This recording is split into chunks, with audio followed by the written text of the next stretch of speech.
ہند میں انوکھا مرکز تحفظ دین، یہ دین کا ترجمہ ہے۔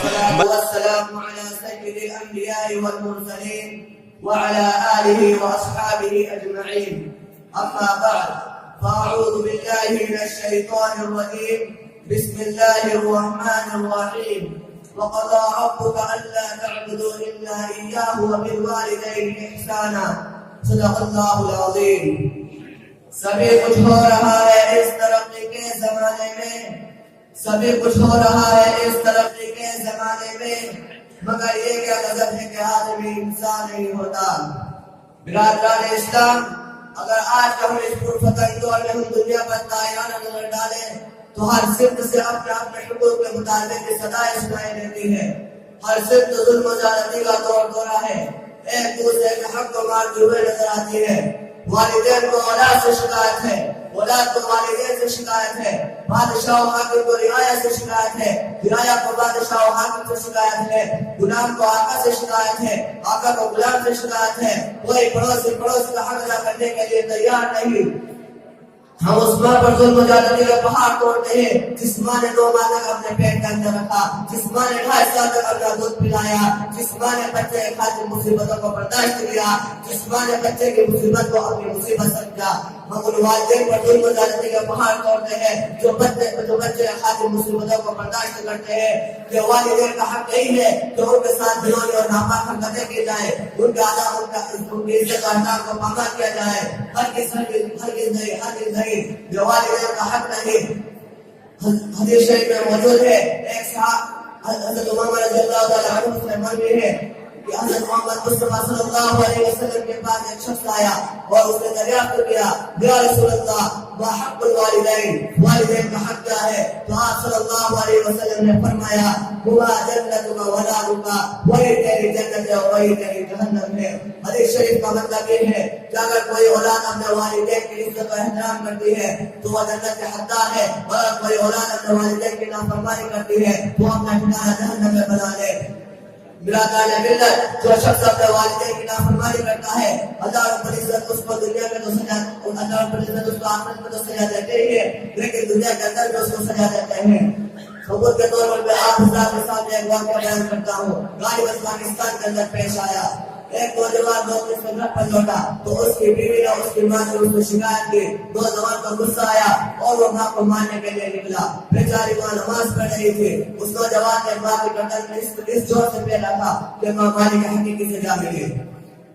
پھر وہ نوجوان اور اس کا چچا زاد بھائی ماں کو دفن کرنے کے لیے قبر کے اندر اترے تو چچا زاد بھائی تو صحیح سلامت نکل آیا، لیکن اس نوجوان کو فوراً قبر میں دبوچ دیا۔ اس نوجوان نے بہت نکلنے کی کوشش کی لیکن وہ نہیں نکل سکا۔ لوگوں نے بہت اس کے لیے دعا کی لیکن کسی کی دعا قبول نہیں ہوئی۔ پھر لوگوں کو مجبوراً اس کے اوپر مٹی ڈالنا پڑی۔ جب اس کی بیوی کو یہ واقعہ پتا چلا تو وہ کہنے لگی کہ دوست اور خطاکار تو میں ہی ہوں، میں نے ہی ماں کے بارے میں زہر بولا تھا۔ میرے آپ حضرات کے سامنے سورہ بنی اسرائیل کی آیت پڑھی ہے، اس کے اندر اپنے کائنات اپنے بندوں سے تاکید کر رہا ہے کہ تم اس خالق السماوات والارض کی بندگی کرو، اور آگے فرمایا وبالوالدین احسانا، اور والدین کے ساتھ اچھا سلوک کرو۔ اسی پر اکتفا نہیں کیا بلکہ فرمایا اما یبلغن عندک الکبر احدهما او کلاهما فلا تقل لهما اف ولا تنهرهما وقل لهما قولا کریما۔ اگر تمہارے والدین میں سے ایک یا دونوں بڑھاپے کو پہنچ جائے تو تم ان سے اف تک نہ کہنا، نہ ان سے پھرکنا، بلکہ خوب ادب و احترام سے ان سے گفتگو کرنا اور ان کے لیے دعا کرتے رہنا۔ رب ارحمهما كما ربياني صغيرا، اے اللہ تو ان پر رحمت کی بارش نازل فرما جیسا کہ انہوں نے مجھ کو بچپن کے اندر پالا۔ آپ صلی اللہ علیہ وسلم نے ایک جواب فرمایا کہ اس کی ناک خاک آلود ہو، اس کی ناک خاک آلود ہو، اس کی ناک خاک آلود ہو۔ تو تمام صحابہ اکرام کھڑا اترے اور کہنے لگے یا رسول اللہ کس کی ناک خاک آلود ہو؟ تو آپ صلی اللہ علیہ وسلم نے فرمایا کہ اس شخص کی ناک خاک آلود ہو جس نے اپنے والدین میں سے ایک کو یا دونوں کو بڑھاپے میں پایا ہو اور ان کی خدمت کر کے اپنے آپ کو جنت کا حقدار نہ بنایا ہو۔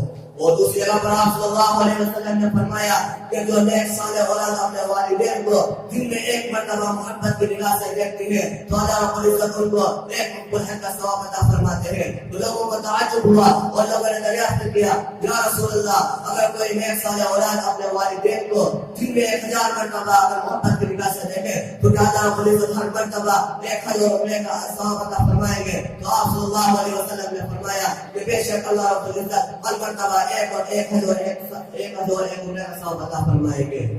ایک صحابہ ہے جن کا نام علقمہ ہے، انہوں نے اپنی بیوی کو ماں کے اوپر ترجیح دی تھی. اس کا انجام کیا ہوا کہ جب ان کی موت آئی تو ان کی زبان پر کلمہ طیبہ جاری نہیں ہو رہا ہے اور ان کی روح گلے میں اٹکی ہوئی ہے اور ان کی جان نہیں نکل رہی ہے. یہ واقعہ آپ صلی اللہ علیہ وسلم کو بتلایا گیا تو آپ صلی اللہ علیہ وسلم نے فرمایا کہ ان کے والدین حیات ہیں. تو پتہ چلا کہ ان کی والدہ حیات ہے. تو آپ صلی اللہ علیہ وسلم نے ان کو بلایا اور کہا کہ آپ علقمہ کو معاف کر دو. تو انہوں نے کہا کہ میں اس کو معاف نہیں کروں گی. تو آپ صلی اللہ علیہ وسلم نے حضرت حمزہ رضی اللہ تعالیٰ عنہ سے فرمایا کہ حمزہ لکڑیاں جمع کرو اور علقمہ کو زندہ جلا دو. تو ماں کی موت کا جوش نہ آئی اور ماں نے کہا کہ میں نے آپ کے اور آپ کے صحابہ اکرام کے سامنے علقمہ کو پیش کر معاف کر دیا اور فوراً ان کی روح نکل گئی.